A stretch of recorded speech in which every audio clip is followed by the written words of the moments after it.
Hello, everyone, and welcome back to Mr. English Channel. I'm Emily, and I'm super excited to be here with you all today. And I'm Paul. It's great to be back, Emily. We have a fantastic topic for our listeners today, something we all love to talk about. That's right, Paul. Today, we're going to chat about our last vacation. It's a wonderful way to practice speaking about past events in English, and we can share some fun stories. Exactly. And before we dive into our vacation stories, we have a quick request for all of you wonderful listeners out there. Yes, please. If you enjoy our podcast and find it helpful for your English learning, please take a moment to subscribe to Mr. English Channel.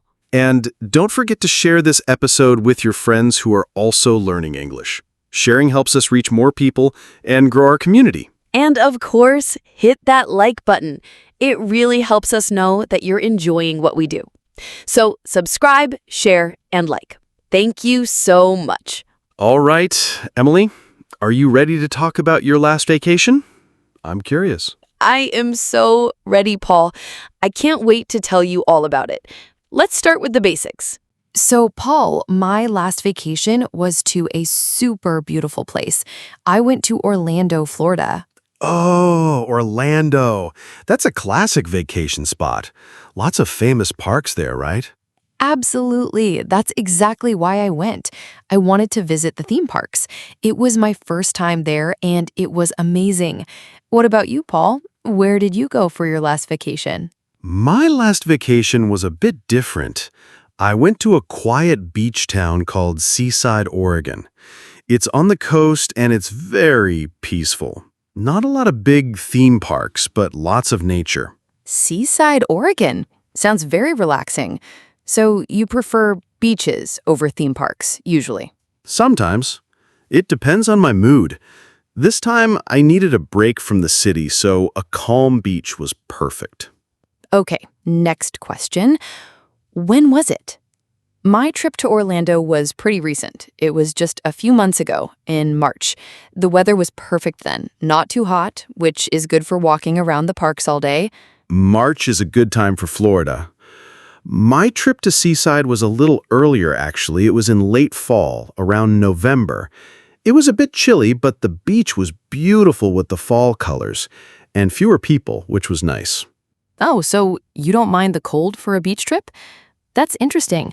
I prefer warm weather for my vacations. Not for a calm beach trip. I just wanted to relax and walk by the ocean, no swimming, so the cold was fine. It was actually quite cozy.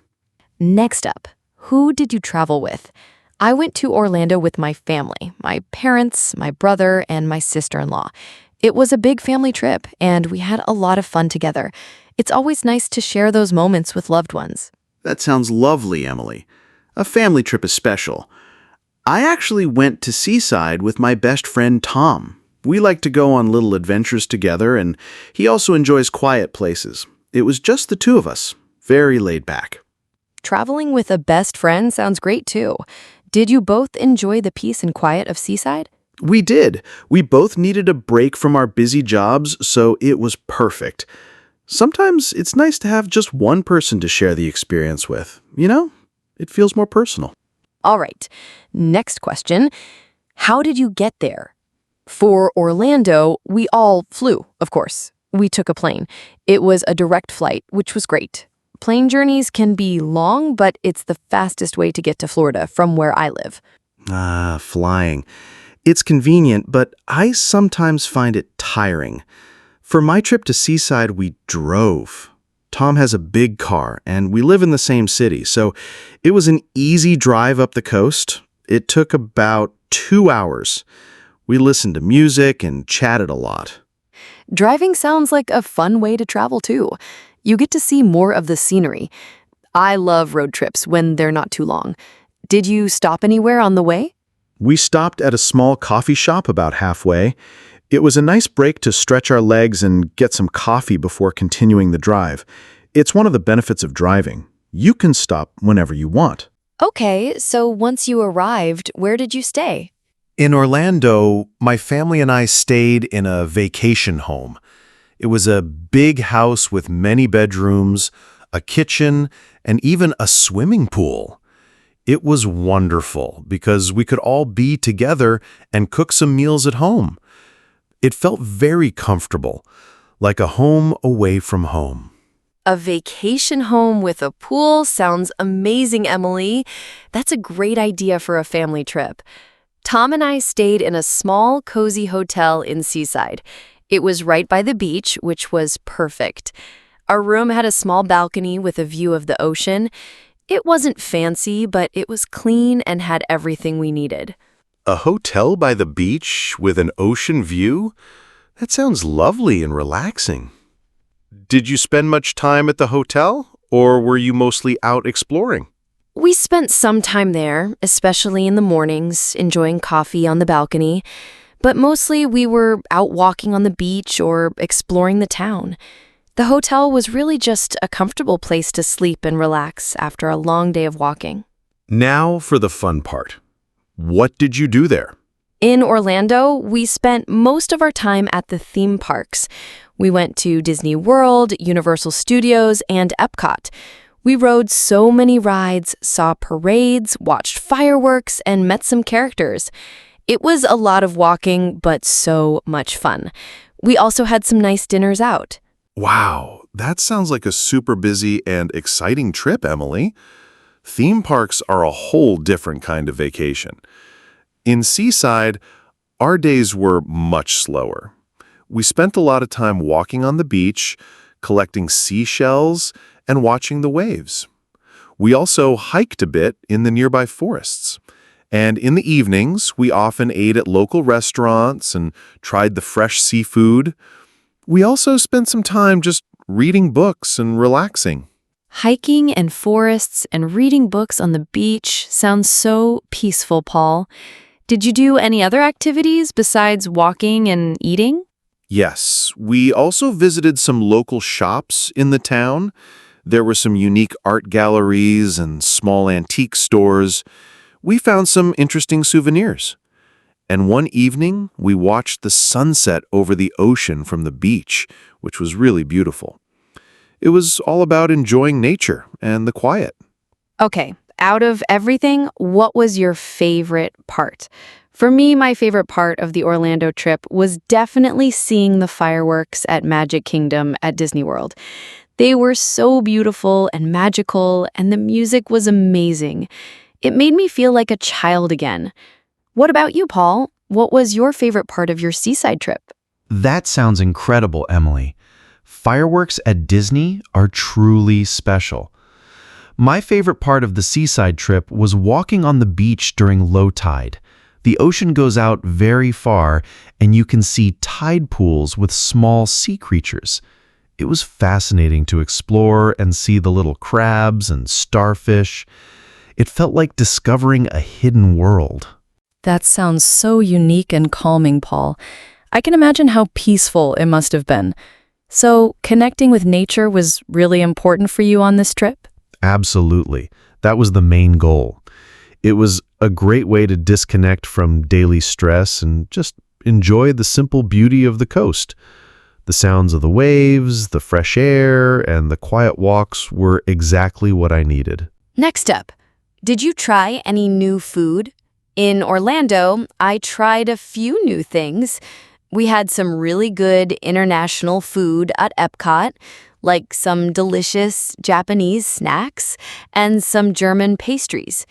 And of course, lots of different types of park food, like giant turkey legs and delicious churros. What about you, Paul? Did you try any new food in Seaside? Oh, Epcot sounds like a food adventure. I love trying new foods. In Seaside, I definitely tried some new things. The seafood was incredibly fresh. I had clam chowder, which is a thick soup with clams, and it was so creamy and delicious. I also tried oysters for the first time. They were very different, but fresh from the ocean. Wow, oysters for the first time. That's brave, Paul. Did you like them? Some people love them, others not so much. They were interesting, very fresh, but I think I prefer cooked seafood. The clam chowder, though, was a big winner. I had it almost every day. It was perfect for the chilly weather. This is always a fun question. Did anything funny or unexpected happen? Well, in Orlando, one funny thing was when my brother got completely soaked on a water ride, and he didn't expect it at all. He looked like he'd just jumped in a swimming pool. We all laughed so much. It was a great memory. What about you, Paul? Any funny or unexpected moments in Seaside? That sounds hilarious, Emily. Water rides can be sneaky. For me, one unexpected thing happened when Tom and I were walking on the beach. We saw a very large sea lion sleeping on the sand. It was so big, and we didn't expect to see such a large animal so close. We kept a safe distance, of course, but it was really amazing to see it in person. It wasn't funny, but it was definitely unexpected and cool. A sea lion on the beach? That's incredible, Paul. I've only seen them in zoos or on TV. It must have been quite a surprise. Did it move at all while you were watching it? It moved a little, sort of shifted in its sleep, but mostly it was just resting. We were so careful not to disturb it. It was a powerful reminder of how amazing nature is, and how you never know what you might see when you're exploring outdoors. All right. Last question, Paul. Would you like to go again? For me, yes, absolutely. I would love to go to Orlando again, maybe try different parks or spend more time at the ones I loved. There's so much to see and do there. What about you? Would you like to go back to Seaside? Yes, Emily, I would definitely like to go to Seaside again. It was so peaceful and refreshing. Maybe next time I would go for a bit longer or explore some other nearby beach towns. It's a great place to relax and enjoy the quiet. So, it sounds like we both had wonderful trips and would happily return. We certainly did. It's been great sharing our vacation stories and practicing our English at the same time. I hope our listeners found it helpful and interesting. I hope so too. Talking about past events, using past tense verbs, and describing places are all very important skills in English. So that's it for today's episode of Mr. English Channel. We hope you enjoyed hearing about our last vacations. And don't forget, if you liked this episode, please subscribe to our channel. Hit that like button. It helps us a lot. And share this podcast with your friends who are also learning English. And we'd love to hear about your last vacation. Please leave a comment below and tell us, where did you go? What was your favorite part? We love reading your stories. Thanks for listening, everyone. We'll be back with another episode soon. Bye for now. See you next time.